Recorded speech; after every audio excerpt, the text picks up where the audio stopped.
What's up everyone, this is Eric with a review on the Havit low profile mechanical keyboard.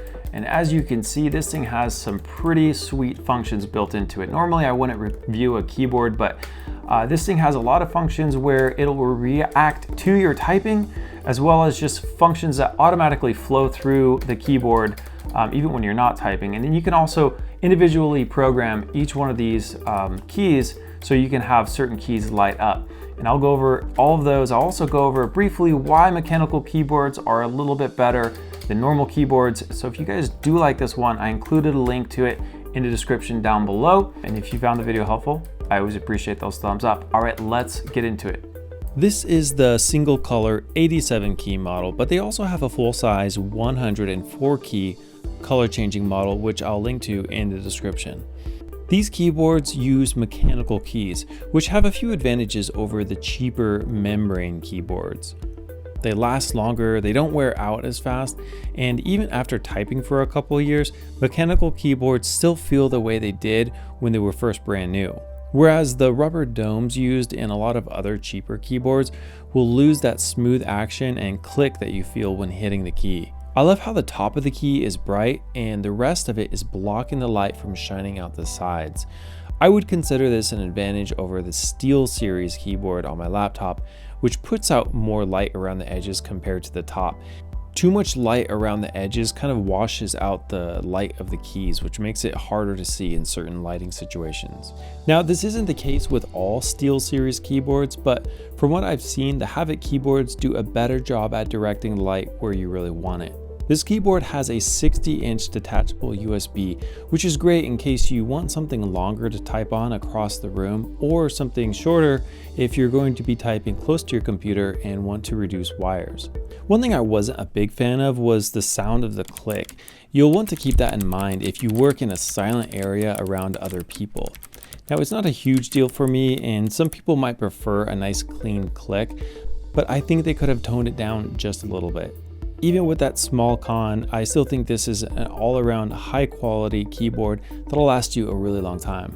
All right, let's go over quickly the functions that are built into this keyboard. So really you have F6 through F11, and then inside of these keys, you actually have different functions for each of these. So let's go ahead and get started. We'll start at F6. So you have your wave. And with all of these, just to let you know that you can speed up or slow them down, and you can also, of course, raise and lower the brightness on these too. So if I want to speed this up, you can get it going really fast, and you can get it going really slow as well.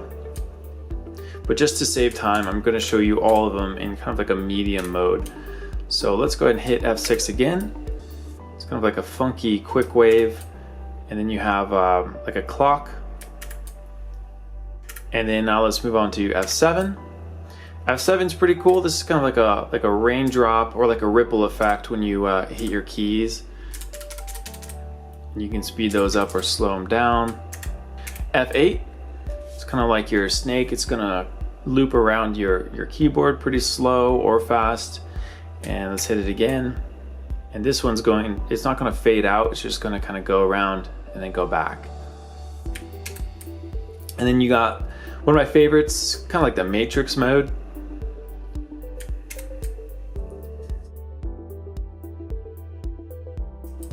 Now this one is going to slowly fade out as you hit the keys, and you can control how quickly that fades out with the page up or page down. And then hit it again. You have your raindrops where they're going to turn on and then fade out. And then on this one, kind of the same as before, but instead of fading out, they're just going to turn off quickly. So if you watch, they fade on slow and then fade out quick. And then I believe that was the last one. So let's go to F10. So F10 is like the breathing mode, breathing on and off. I believe this one only has one function. And then F11 is just solid on. So all your keys are lit up. and you can control the brightness on this one. And then when you go to F12, this is where you can program your F1 through F5. So let's say I want to program F5. I want to light up my WASD and maybe a couple hotkeys that whatever you want. And that's going to save your profile on those. And in the software is where you can have a little bit more control of your keyboard. So let's go ahead. First, I'll go over the light. So under here, you can see all of your different effects. So some of the effects like radar, you can change the direction. Wave, you can change the direction. But on all of them, you can control the brightness and then the speed right here. And then you have your DIY at the bottom. So if you want to custom set the keys, which keys are going to light up, you can do that there. And then you can also click inside the key and you have more advanced functions in here as well. And then under macro management, not really sure, this is a little bit more advanced than what I would be doing, but you do have these options in here as well. You have your game mode, Windows lock, your response time anywhere from 2 milliseconds to 20, and your USB report rate. And then your profiles, you can set up your custom profiles here if you want to set up multiple ones. And that is the software. If you guys do have any questions about this one, please leave them in the comments down below. I'll do my best to get back to everyone. Thank you so much for checking out my review, and make sure to subscribe to keep up to date with my future reviews.